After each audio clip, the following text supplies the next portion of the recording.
Operation सिंदूर का संदेश दुनिया तक पहुंचाने के लिए 7 प्रतिनिधि मंडल का ऐलान। 59 सदस्यों वाले डेलीगेशन में 51 सांसद, नेता और 8 राजदूत शामिल। पाकिस्तान को दुनिया भर में करेंगे बेनकाब।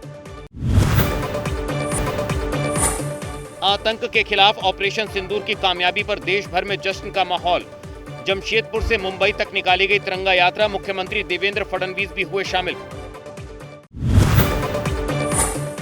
मुंबई में शिवसेना कार्यकर्ताओं ने बाइक पर निकाली तिरंगा यात्रा। महाराष्ट्र सरकार में मंत्री योगेश कदम भी यात्रा में हुए शामिल। बड़ी संख्या में महिलाओं ने भी लिया हिस्सा।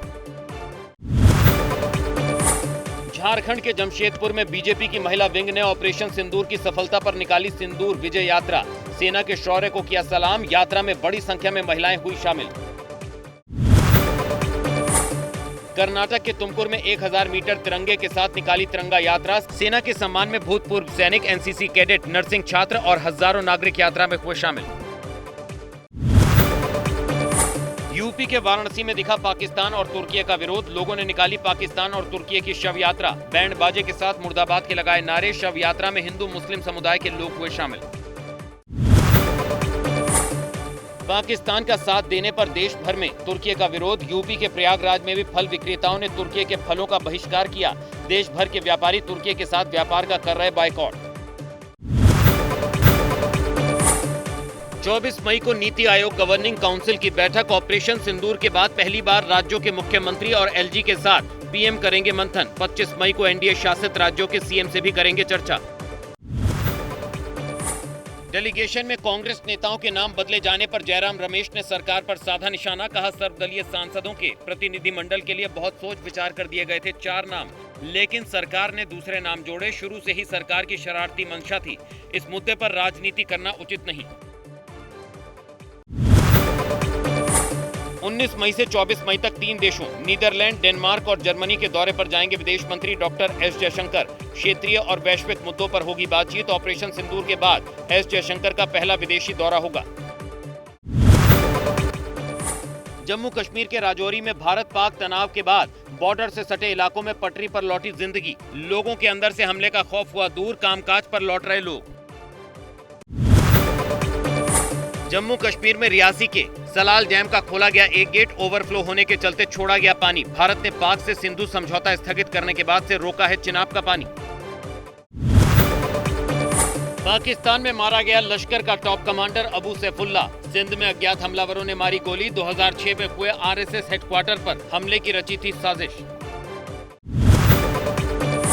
आतंक के खिलाफ ऑपरेशन सिंदूर की कामयाबी पर जारी है जश्न। अहमदाबाद में तिरंगा यात्रा में शामिल हुए केंद्रीय गृह मंत्री अमित शाह। पूर्व केंद्रीय मंत्री और नीतीश कुमार के करीबी रह चुके आरसीपी सिंह ने प्रशांत किशोर की जन स्वराज पार्टी का दामन थामा। खुद प्रशांत किशोर ने दिलाई सदस्यता। पार्टी में शामिल होने के लिए जताया आभार। प्रशांत किशोर की पार्टी ज्वाइन करने के बाद बोले आरसीपी सिंह, कहा, हमने एनडीए और इंडिया दोनों के लिए मजदूरी की। पहली बार अपने लिए घर बना रहे हैं। हमारे लिए घर बिहार है। प्रशांत किशोर और आरसीपी सिंह के साथ आने पर बीजेपी नेता शाहनवाज हुसैन ने कहा, कोई भी साथ आए, बिहार में इस बार भी सरकार एनडीए की ही बनेगी। अब की बार 200 पार का दिया नारा। जन स्वराज पार्टी में आरसीपी सिंह के शामिल होने पर जेडीयू ने दी कड़ी प्रतिक्रिया। नीरज कुमार ने कहा, दोनों ने नीतीश कुमार के साथ विश्वासघात किया। जिस थाली में खाते हैं उसी में करते हैं छेद। आरसीपी सिंह को नालंदा के किसी भी विधानसभा से चुनाव लड़ने का दिया चैलेंज।